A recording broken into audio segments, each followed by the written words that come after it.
And now we're live. And we have a few people with us. Yes, we do. Good afternoon. Oh, we need to say where we're from. That's what I'm saying right now. Hello. So chat in, folks. Those of you that are with us. Kevin's in Maine. I'm in Bucks County, PA. Let's hear from you. Yeah. We survived the storm. Kevin and I were talking about our survival of the storm. We had a big storm come through the East Coast today. Alexandra from Maine, too. Hey, there's at least 2 people in Maine. Oh, my God. Hi, Jazz. Hello, Jazz. What part of Maine you in, Alexandra? If I met you before, I forget. It's a big state. Buxton. Oh, my God. I know. I even know where Buxton is. You're kidding. Oh no, yeah, I've been through Maine a few times. That's impressive. On my way up to Acadia, which is one of my favorite places to go in the whole world. That's a pretty place. Yeah. That is a very pretty place. Okay, we got more. Oh, and we have Rocky's on. Where's Rocky from? Rocky hear us? Check in with us, Rocky. Now, are we YouTube living today, Kevin? Yes. All right. So hi to YouTube folks as well. St. Louis. Oh, Rocky. St. Louis. Rocky you're talking about. No, I thought it was a different Rocky. But is that St. Louis, Oklahoma, or St. Louis, Missouri? Because I used to visit my Aunt Esther in St. Louis, Oklahoma. I'm totally kidding. Most people, I mean, in St. Louis, Oklahoma is now like population 39 or something. Like, oh, jeez. That was funny. Missouri. Oh, wow. I don't know if we've had St. Louis, Missouri on before. Maybe no. We're goofing around. We're going to be talking today about the USA sucks at social emotional intelligence and how to change that. We're not ones to point out a problem without at least offering up a process as a solution. That's what we do. Yes. So, hi from Liverpool. Michelle's back. And there's Allie again from Philadelphia. Hey, I'm right up the YouTuber next door neighbor. Hope you got through the storm okay, Allie.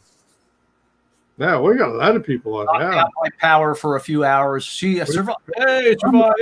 I'm still without power, folks. Yeah. I'm on generator and I'm on hotspot. Kevin's very resourceful. He's set for all contingencies up there. Right. Just so you know, my hotspot is as fast as my internet, which is fast. So it's all fast. Oh, we're down to 10. People going up and down. Christine's online. And Mallory's online. And you YouTubers, we normally will wait a couple of minutes, so you'll see us actually diving in here in about 2 minutes. Yeah, we will. We like to see first. Well, that's because 9, 10, 15 people come online in the first 5 minutes. Yep. That's why we let some people get fired up. Piling. As Phil says, find their parking spot. Yeah, piling in, all trying to get their seat down front, that kind of stuff. Get stuff going. We'll play around. Oh, and then don't forget to check out below. We have a special offer today. Free trifold, which is this handy dandy unit that has finally come out, which is an Act Matrix process. I have one too. Yay. Nice little handy dandy whole Act Matrix process down to 6 pages. And you'll get that and a t-shirt for if you were to want to become a $50 patron. And that's what that link would lead you to. Right. And just to explain that, if you want to go ahead and stay at that, then in 8 months you're going to have paid in the certification fee if you want to do that. Right. If you don't want to do that, just do the 50 and then lower your go up and then bring your pledge back. Or redo your pledge back down to $3 or $5, right. Whatever you do. But right. And you get billed, and then Bill sends you and then also because that allows us to pay for the sending you the T-shirt. We don't really make any money at that. Yeah, we don't. Yeah, we don't have. I don't have a trifold tree out back. I can just yank them down off of. Yeah, but we do we do want to get this thing out there. Yeah, we do. Okay. It's a handy thing to have. Oh yeah, it is. It's way cool. Okay, so 105, Kevin. 105. Let's start. Let's get a roll. The USA sucks at social emotional intelligence. What do we mean by that? Right after I put that out there, and I'm a non-judgmental kind of guy, and I thought for a second, oh my goodness, I'm being judgmental, but it's not judgmental to be stating a fact. So we're noticing, folks. Like you made an F on the test, right? That's not judgmental. That's just the fact is you made an F. Well, and I am a bit of an expert at this. Writ large, the whole United States population together, we suck at social emotional intelligence. Crappy job. I fully understand there's pockets of folks that don't, and there's pockets of folks that are gonzo bad at it. Yep. But as an average, yeah. Put them all together. Our average comes out to. We're not doing so hot. We're not doing so hot. Just not doing so hot. Right. So that's where that comes from. So in saying that, and so of course, where am I getting the social emotional intelligence language from? Because Phil said, that's right from here. You're right. That flyer and sends it along to it. So what do we mean by that? What do we? How do we? Well, I'll ask the people online. What do you think? How do we?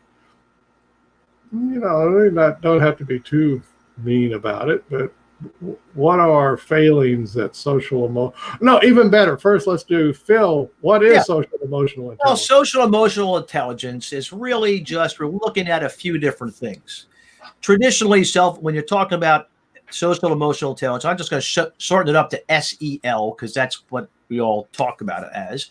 You're talking about things like being self-aware, being able to monitor yourself, being in touch with your whatever's going on the inside of you, uncomfortable feelings and thoughts, and being able to manage them, and also being socially aware, being able to kind of be paying attention to what's going on around you and the people around you, and then being able to kind of do problem solving, decision making together collaboratively. So when you can pull all of those different kinds of skills together, you could be said to be socially, emotionally intelligent and up to date and able to negotiate yourself through the world, whether you're 5 or 50 or whatever. So that's what we're talking about. We're talking about SEL at the basic level.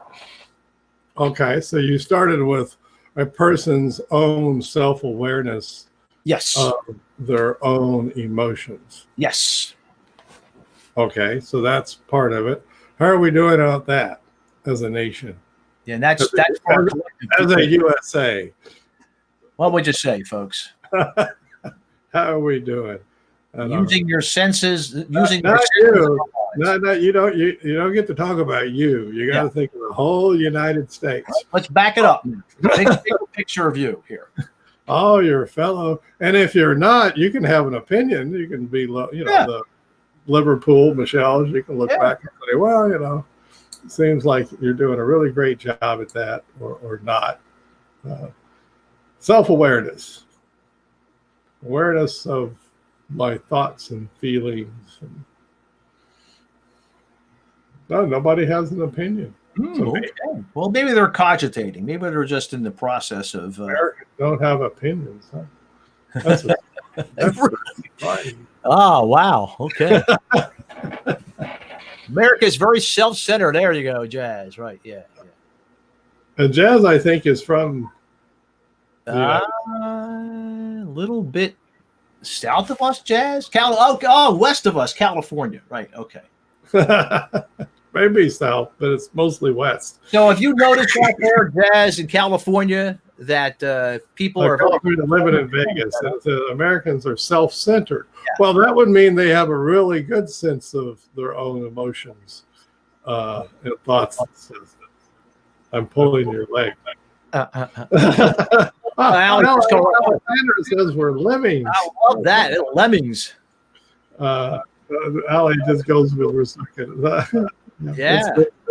They have a good sense of They have a good sense of once. yes. Now we got it. This is cool. I was saying we're not very, and the UK too, USA and UK are not very in touch with emotional consciousness. But I think Jazz is right on it that we have a really good sense of what we want. I think that may be called the gimmies. Yeah, good sense of what what I want. Otherwise known as gimme, right? Me, myself, and I. Right. Okay, so we're really good at that. Yeah. We can build from that. Okay. It's a start. So, but then you get into that little pocket of the lower tier of the matrix. We'll be using the matrix.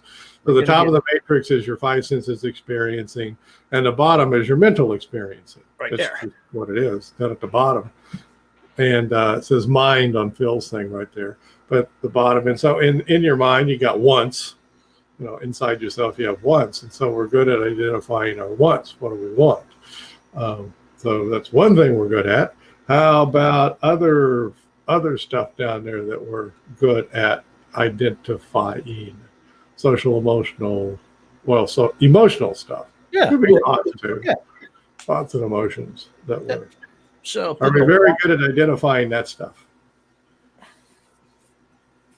Colloquially, I think we would say, are we in touch with that stuff? Oh, yes, that's the word, touch. In touch.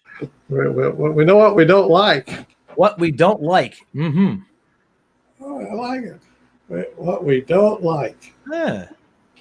We're in touch with what we don't like.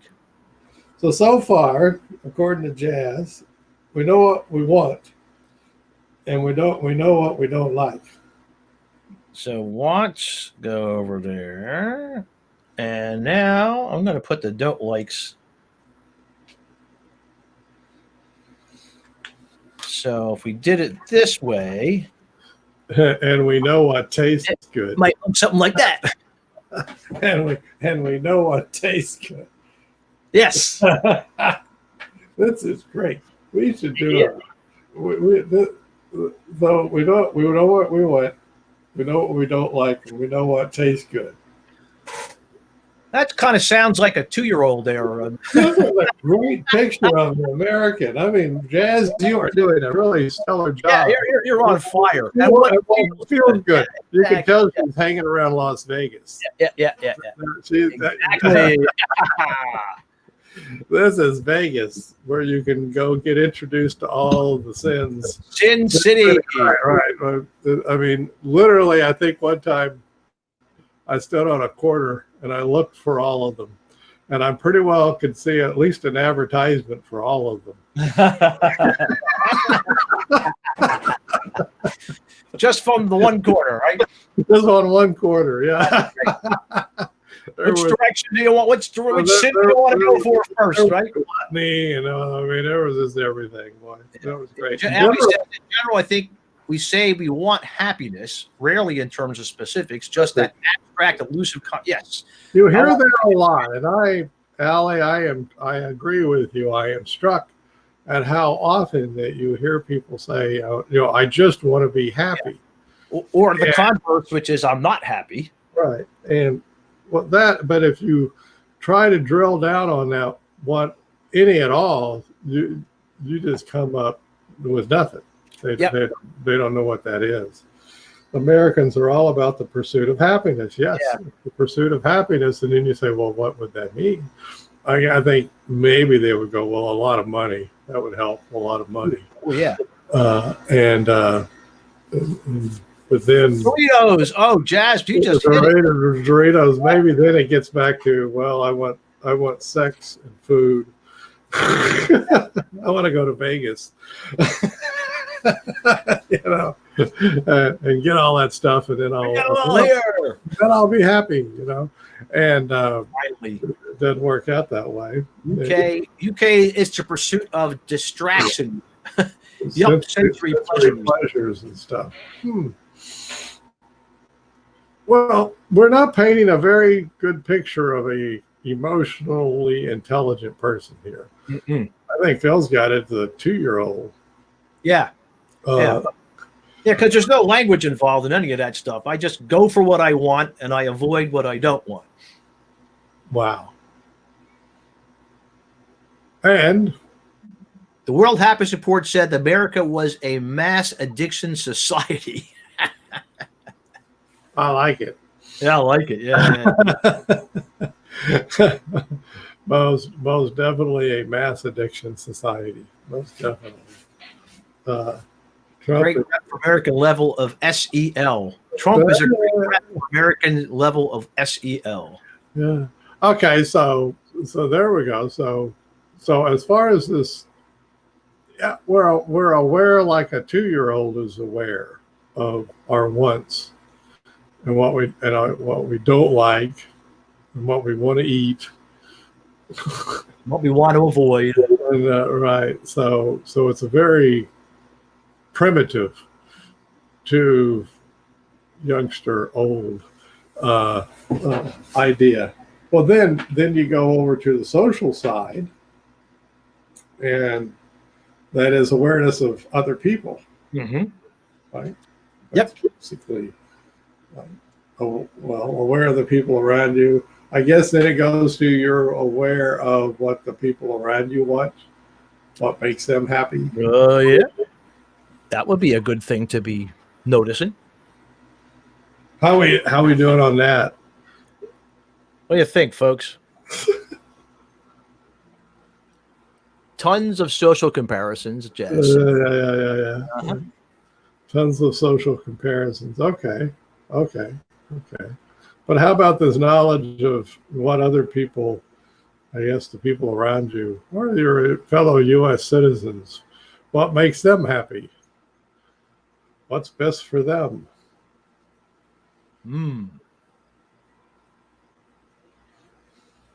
How are we doing at that?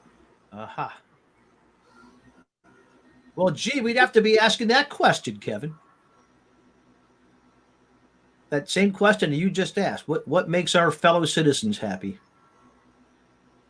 I think we judge others a lot. Okay. That we are not talking. And the COVID situation suggests that we are not taking into account other health needs. Part of my Stark, the USA sucks at social emotional intelligence. Exactly. Right. Yep. That's it. What did Rocky say? The code suggests that we are not. Yeah. Exactly. Right. So we are really not. And maybe that was more the statement or the driving force in me writing that provocative title. The USA I think sucks. that definitely had something to do. The overall show is that no, we don't care about other people. And when I say we, I mean all of the United States. Yeah. I just keep coming back to collective we. We're a collective we as a collective. Because when you say I'm a U.S. citizen, that's what you are. You're a U.S. citizen. You're part of the collective. Living within confines of the good old U.S. of A. Right. And so as a collective being, we look at our behaviors, and that's why I said the USA sucks at it. And part of it is because it's become in such, we can see it so well given the COVID-19, mask wearing, not mask wearing, social distancing, not social distancing, all that kind of stuff going on. Okay. So we have lots of evidence to say that on a real basic process, the United States sucks at social emotional intelligence, i.e.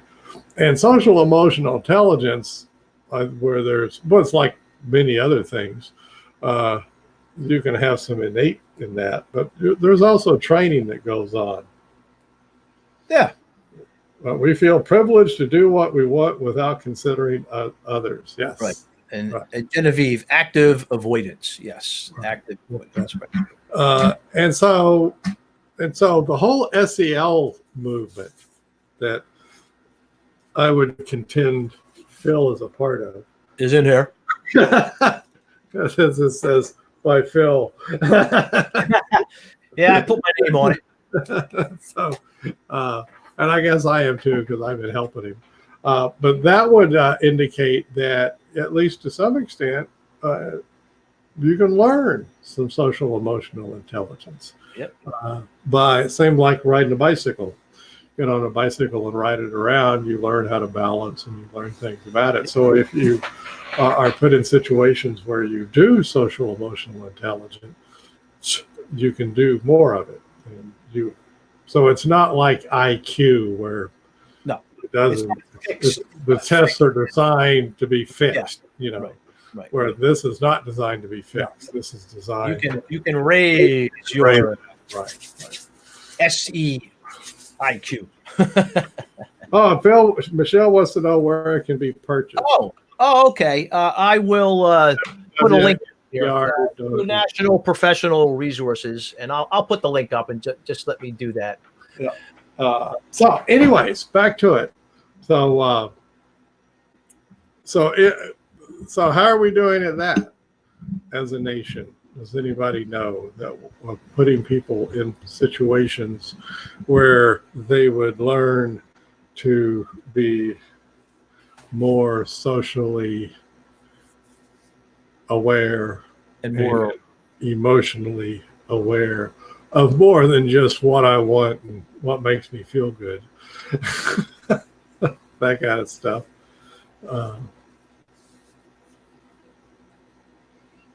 Because the whole idea behind this stuff, Phil stuff, should say, the guide is it goes into the schools. So it goes into the school system. It goes into the hands of the teacher. You on here today or anywhere knows this can be used anywhere. It's not limited to the schools, but the wording is directed at the schools. Yeah. So the idea is we'll take it into the schools and do it there. So how's your school system doing? In California, Las Vegas, Liverpool. Parents seem to be raising fragile children. Okay. Is that sort of not socially emotional intelligent children? What would you say? Another helicopter parenting. That wouldn't lead to a very social emotional. No. So that means that I think the conscious raising around white privilege is a positive example of social emotional intelligence. There you go. Yeah. Yep. Yeah. So, and Genevieve says, system where I am in is not the greatest for social emotional intelligence.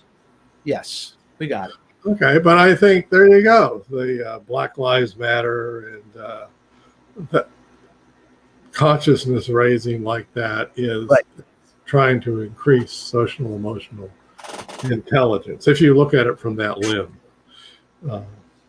there's a lot of doing what's right versus what's wrong, being good versus being bad. Right. It's all about judgment.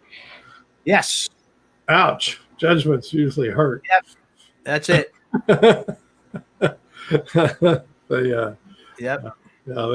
They hurt. So I would say, Phil, let me ask you this, because he's really an expert in this stuff. Would you say being judgmental is a sign of social emotional intelligence? Well, I would say, Kevin, that it's more a sign of social emotional deficit. If I could use that word. Now we're getting into, we're supposed to be creating robots that go onto the factory floor. Yeah, right. Job skills, narrow special. They're quick to put a label on the students are emotionally disturbed. Oh, yeah.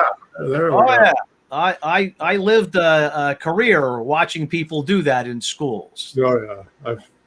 I've been with Phil over 10 years now. I've heard many stories. And you're right, Michelle. Teachers are stretched and drained. Therefore, they become more they're stressed out. And now they're looking at having to go back into, potentially going back into another chaotic situation where we're literally making it up as we go along. So yes, all of that is going on. Yep. And now everybody's coming in. There's Kevin. When I was a kid, the explicit goal was still to educate responsible citizens. Yeah, I think there probably might have been a time back in the time. Back in the day, that was one of the missions of the schools was to educate schools in general. And Phil and I both know this from studying things. We're always meant to create well-behaved factory workers. Yeah. I call it sit down, shut up, and do your work. I put it very simple. And we mean all the way back to the beginnings of school in Europe and stuff. Yeah. The Prussian system, which we incorporated into this system. And I can go on about that, but yeah, there's go on and on and on about that. But with that, I think we cannot help but be judgmental because that's what our minds do. Yes. Oh, but it's being aware that you're being judgmental. Yeah. That's the self-awareness. Very good, Rocky. That's it. Right. Now we're back to step one, which is the self-awareness. Self-awareness, yes. Yeah. So most definitely. But there was a big difference between that and just being judgmental. Going out and pointing fingers. And that's good, that's bad.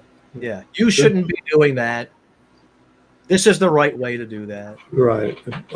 Stuff like that, which ends up, well, that's just not socially, emotionally intelligent.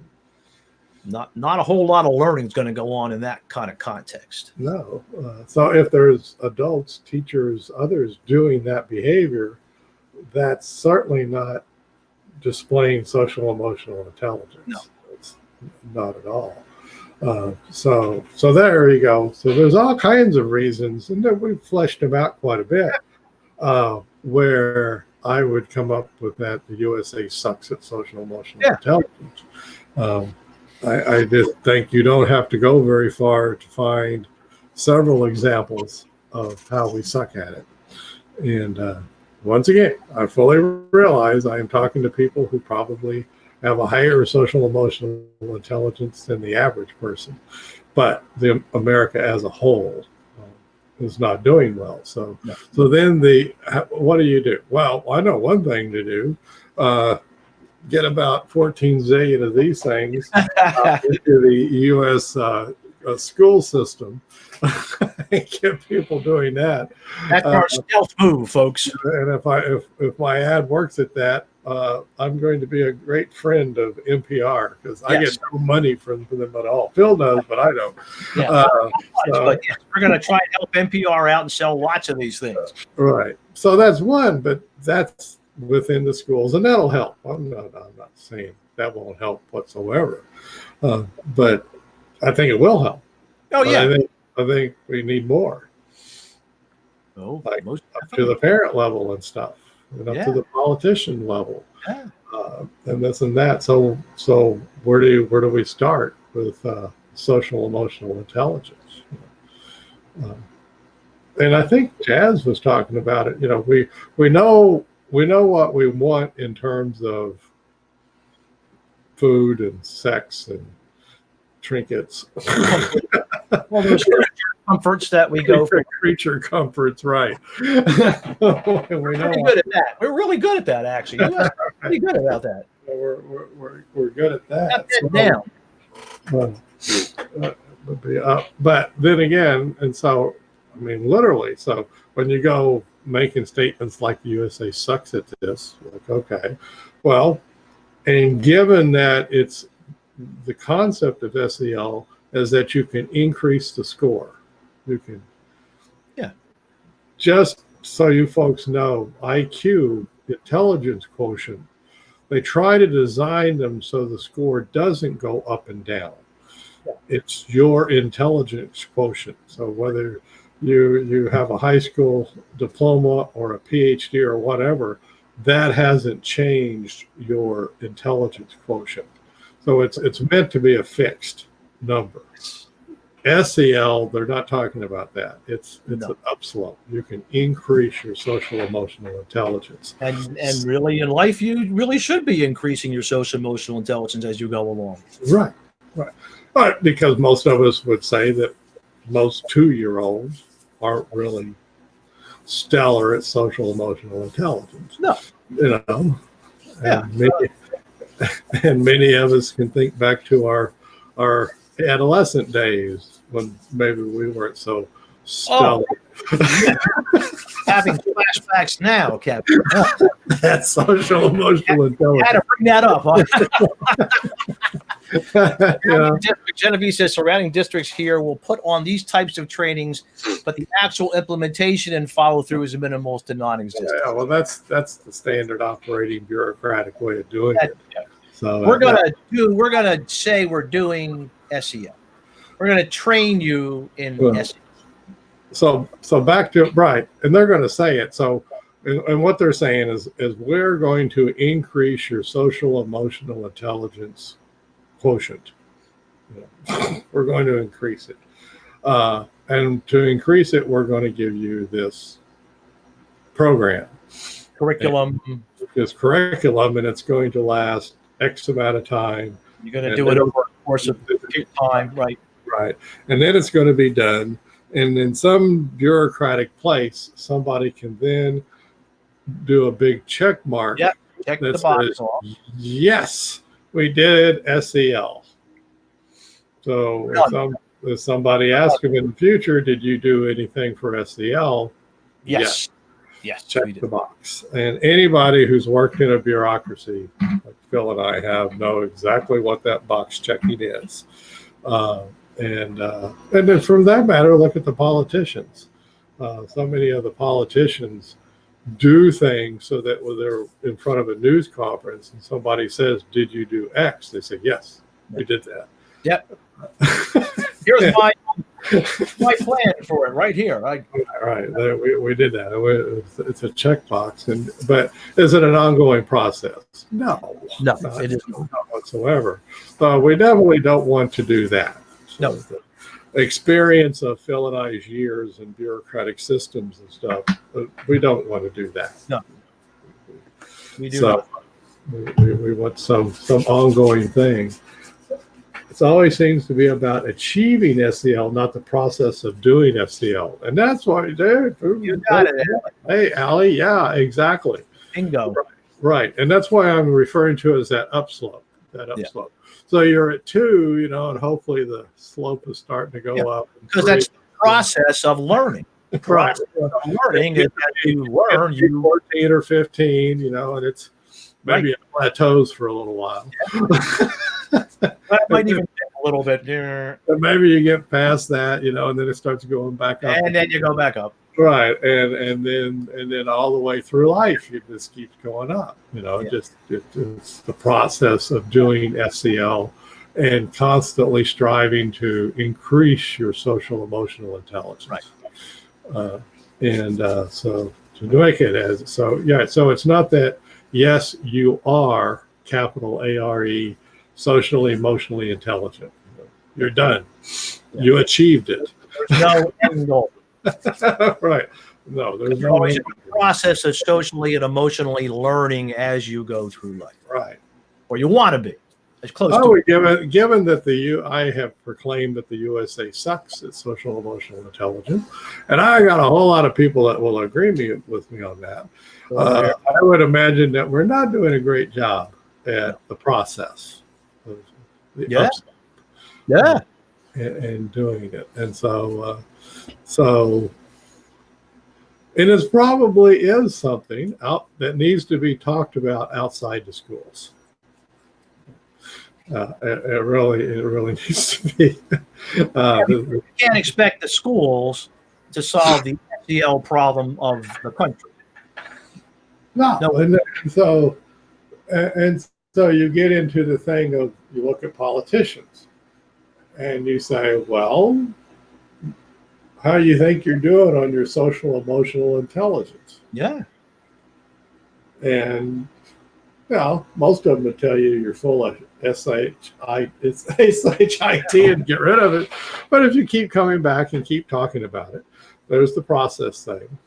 Like, no, this social emotional intelligence is really important. It's really important. The self-awareness of what's going on inside yourself and this awareness of what's going on in other people, so that you can collaborate toward everybody doing and then Rocky's saying when they lead with fear and divisiveness, it's not SEL.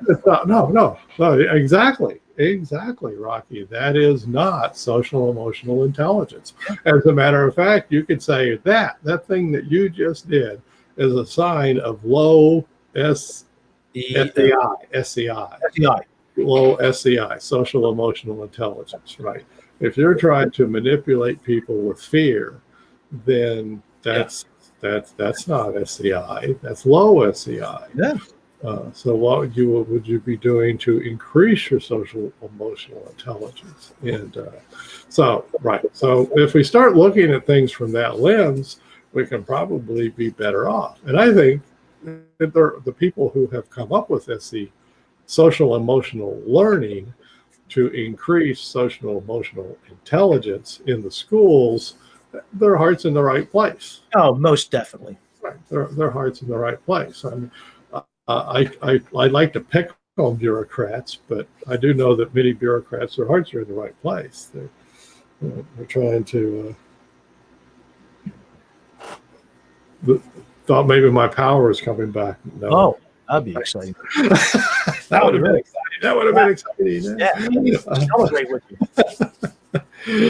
So, anyways, so how can we do it? Well, we need a national conversation about social emotional intelligence. Why do I say that, folks? Because these are core processes. Yeah. These are things that drive really basic building blocks, right? Including relationship building, which is exactly what we're coming to right now, which is to have a conversation, is to engage in relationship building with someone else. So if the Congress of the United States, or any country for that matter, passes a law, well, that law you would then be based on good, solid social emotional intelligence. Right. That is, the people who wrote the law that's going to affect the other people, they were self-aware and they were aware of their own stuff. They were aware of other people's feelings. They were thinking about that. Who do you want running the country? Do you want a bitch of, very low social emotional intelligence folks running the country, or do you want high social emotional intelligence people running it? Right. What do you think, folks? Yeah. Which way would you like to go? And while you're thinking about that, there's Kevin, who's asked the question now. Kevin, how would you frame the question to have people discuss SEL? Oh, the matrix. I have an idea. I actually do have an idea on that. I got one too. I probably wouldn't be doing this if I didn't have an idea. Yeah. But if you think about it like that, at least I personally go, I'd like to have some pretty high social emotional intelligence folks running things. I think that makes more sense. People that would have my best interest at heart from time to time. Go back to if I was a little kid and I had a choice to have high social emotional intelligence parents versus low social emotional intelligence parents, I'd go, I'll take the high. Oh, absolutely. Let's get that as a question. Exactly. Even a 3 or a 4-year-old would say yes to that pretty quickly. Yeah. Right. And Kevin says, let's get that as a question in the presidential debate. Yes, I think he's exactly right on. Exactly. 2-year-old president's going to be great so far. I was talking about the 2-year-old choosing whether they got high SEI parents or not. What kind of parent do you want? What I was referring to. And I think most of us, how about your bosses at work? Do you want a high social emotional intelligence boss, or do you want a low social emotional intelligence boss? It's your choice. You're going to work, and there you go. You can choose company A, and company A has low SEI, and company B has high SEI. Which one do you want? What do you think, folks? Where do you want to land? Same pay. Right. Now it's not high. Right. So when you start framing it that way, you go, well, of course, I want high. I want people that are high on this thing. And for that matter, if you're going to be hiring people, you want to hire people that are high on it. And I think that's in general, maybe not totally thought out, but in general, that's what people want. Engenders trust, right? Yeah, that's trust, right. And so I think that's what the SEL movement in the schools is heading. No, absolutely. That's exactly that's what they're for. So that now there's, instead of just turning out automatic factory workers, right, we want to send out at least socially, emotionally intelligent factory workers, which is better. That's still better. And so how do we go about doing that? But right now there is not a national conversation on it. And it's the core issue. My point is it's the core issue and nobody's talking about it. I don't know. We're not. We're just not. We're not talking about it with Trump. We're not talking about it with Biden. We're not talking about it with anybody. We're not talking about that topic. And that's the core. That's I figure with a bunch of people with high SEIs, I may not agree with them with what they decide, but by gosh, they're probably going to come out with something workable. Yeah. Because they're all a bunch of high. And a better chance with those folks. Right, exactly. With the current context that we have to work with. Exactly. And so our current context, I think part of the reason why we got to where we are is because it's very low and we're not training it. So outside the school. So Phil is already taking care of the schools. He's got that all wrapped up. I'm being very sarcastic. Right. He at least he wrote this. Yeah, I got my toe in there. Let's put it that way. I got my toe in. They put that in. My toe's jammed in the door right now. I'm trying to slide this thing in. Here. Take a look at that. Hey, as a matter of fact, that's about how open the door he's got. Right. That's all you get. Look, it's very thin. This is crap. Maybe you can slide it under the door. Right. Well, yeah, even under the door or through a window. I don't know. We'll figure something out. So that helps. So on the national thing, on the national conversation. To get a conversation started. How do you get the conversation? How do you get the conversation started? Right. We were on this the other day, and I'm still on this thing. Yes. Started on Monday. We started on this, right? We started on this, and it's still to have a conversation because you're not going to talk to people about SCI because they won't talk to you about it. They're going to pull up their hands, walk away. You're not going to talk to them about the Matrix because they're going to think you're nuts and talking about Keanu Reeves or something. Yeah. You know, that's not going to happen. That nonsense. I don't like it. But I do think that if we somehow got into the questions about what's our, as the USA, because I'm speaking on the USA, what's our shared purposes as United States citizens? What are we working on together? Now, and this is asking the citizenry. Yeah. I'm not saying asking, hey, Joe Biden, give me your campaign stuff. We're not going to the top. We're just stuff speech for, I think America, blah, blah, blah, and they give you the stump speech. I'm not talking about the stump speech. Yeah. I'm talking about Americans asking USA citizens, what do you think? What do you think our shared purposes are? Let's find out. But I think if you start having that conversation with folks and asking folks that non-judgmentally, and that's really where what they have you can notice as people say things, you can notice yourself judging what they say. Will show up. That's fine. Just notice that and go on about your business and come back to just showing up, being non-judgmental and collecting up these things, because then you start a national conversation I don't come at this from nowhere either, folks. I come at it from the point of view that, well, I know that from industrial organizational literature, that if you get a team of people together, 80% of your problem is solved if you can get them lined up on the task so that they all know together what they're working on. Right. It's a shared purpose. That, and if you go to workplaces, you will find out how most teams are not. Yeah. Nobody's asking the question. Maybe there's a mission statement floating around somewhere that really on the back wall somewhere. But it's not that. They really are not lined up on shared purpose. And so it just stems from that. So they know then if you go in and get people lined up on shared purpose, then tons of stuff takes care of itself.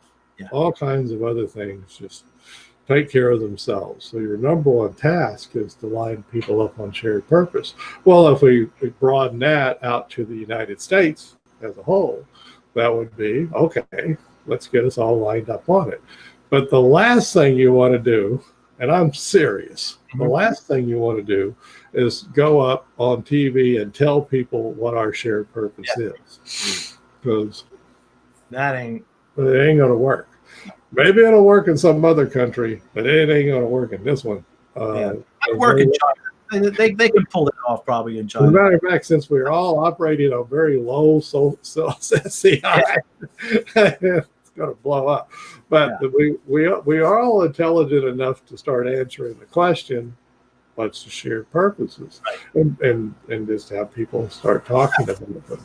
I would imagine that simplistic way of getting it started, well, I shouldn't say simplistic because it's hard to get started. Yeah. But that's where you would start. It's a great place to start. Yep. And, that would be a high SEI question to ask. Yes, it would be.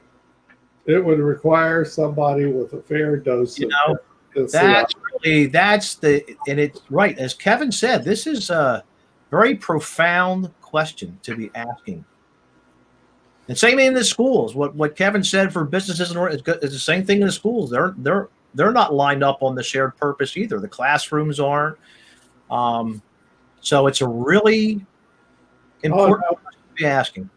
Phil and I have been at that question one way or another for 10 years now. Yeah. And we've been in lots of situations, lots of classrooms, lots of boardrooms, lots of businesses and such. No, and you folks have been in these situations yourself. Right. I mean, situations you've been in where they're just people are not lined up on the shared purposes. So when you go ask the question, you just quickly discover they're not. They're just absolutely not lined up. The problem is rampant. So if you're working for a paycheck, they don't care about the employer. Oh, that's fine. No, I meant USA. Yeah. United States of America. What's our shared purpose? Right. Not worried about employers. What's the USA shared purpose? Yeah. And they could be, and I've asked that question, and people will say, "I'm here to get a paycheck." Write it down, right there on that board. Exactly what we do, folks. Right there on that board, we write down, "Boom, here to get a paycheck, here to get paid." To be the best, write it down. To be the best, write it down. Notice, and now what Phil and I are starting to show you is the non-judgmental approach to writing down what people say. Yeah.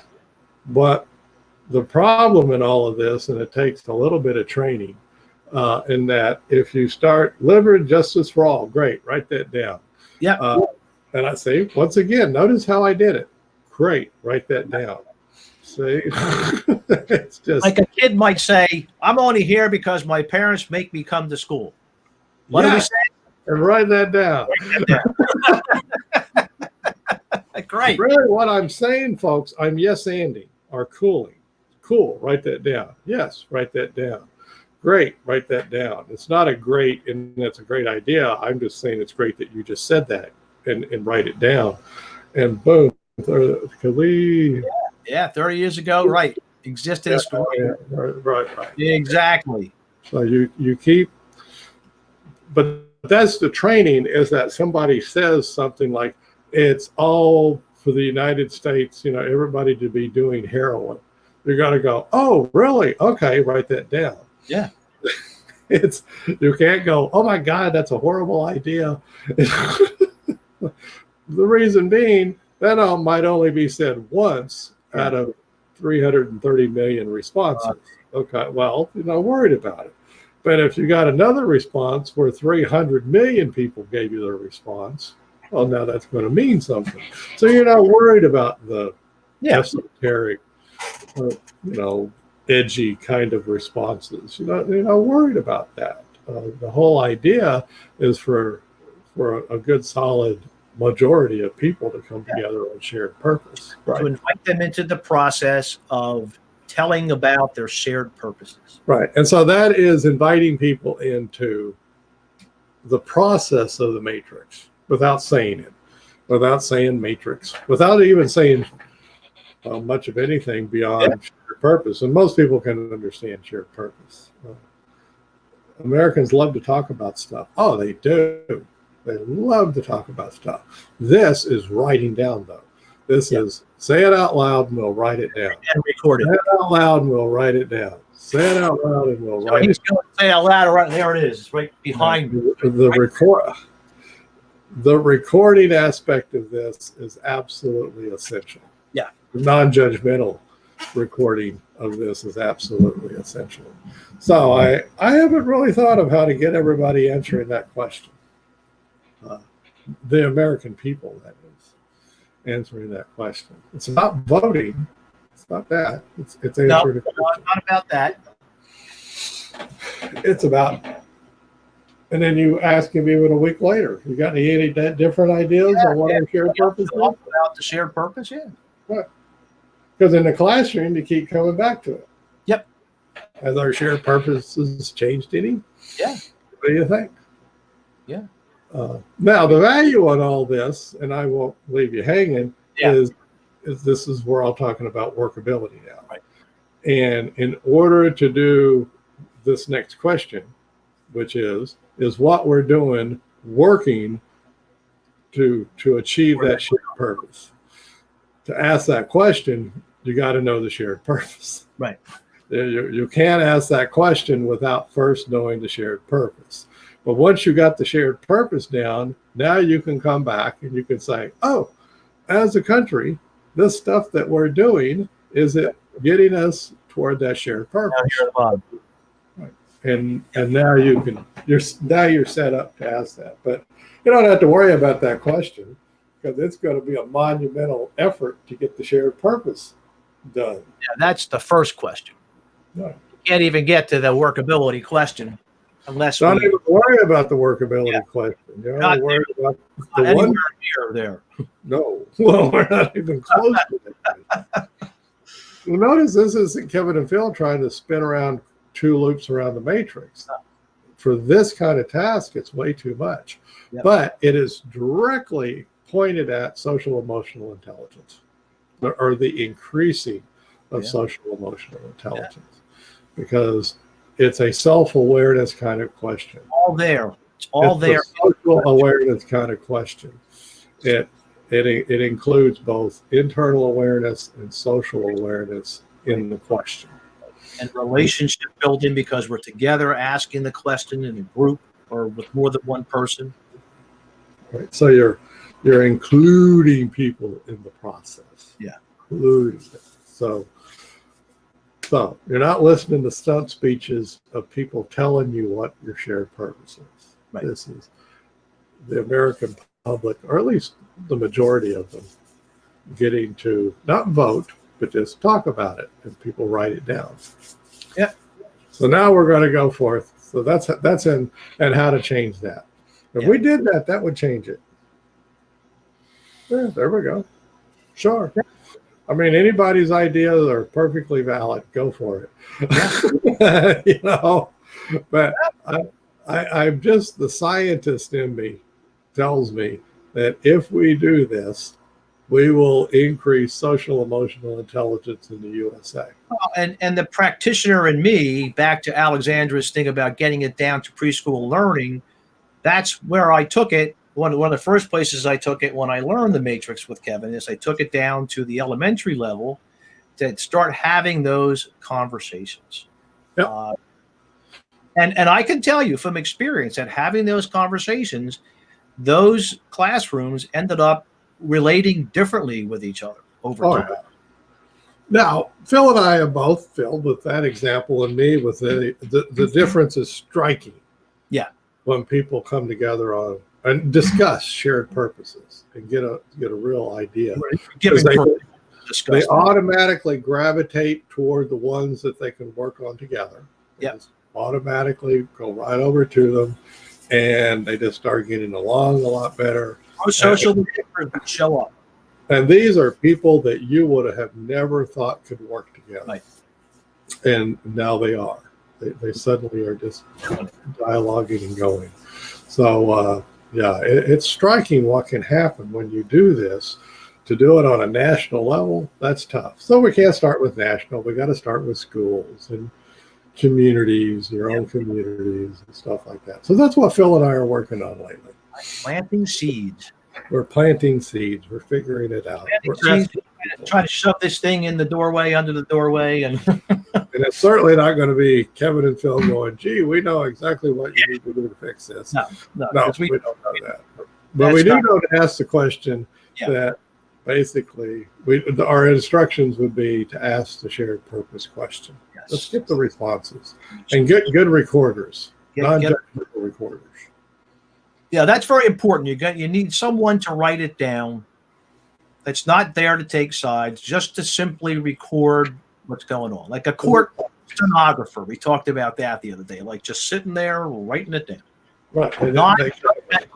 It can't be, I'm a Democrat, so I like that response. Yeah. I'm a Republican, so I like that response. No, I'm an independent, I like that. No. It's just yours. Write them down. Yes, you said that. Write it down. Yes, you said that. Write it down. And just collect them. Yes. So, and then pretty soon we can all see them. I guarantee you the list isn't going to be so long that it couldn't be aggregated and posted on a bulletin board somewhere. It's going to come together. Right? It's just doing it. So that's our idea. So go forth and have fun. Yes. And if you can, click the green button. Oh, yeah. Get a trifold and a T-shirt and help us bring psychological flexibility to the world. That's what we do. It's sort of fun. Okay. I think we've done it, Phil. Kevin, once again, we blasted through another hour. Another hour. Perfectly good hour. There it goes. Whoosh. And but we'll be back on Friday. Oh yes, we will. With another one. Yeah. I clicked the green button yesterday. Yay, Allie. Hey, thank you. Allie. Yes. I clicked the green button. Down the rabbit hole you go. Exactly. Okay, folks. All right. Just like the movie The Matrix. You got it. Yeah. How far can you go? Bye-bye, folks. Yeah. All right. See ya. My cursor is not moving. There it goes. There we go.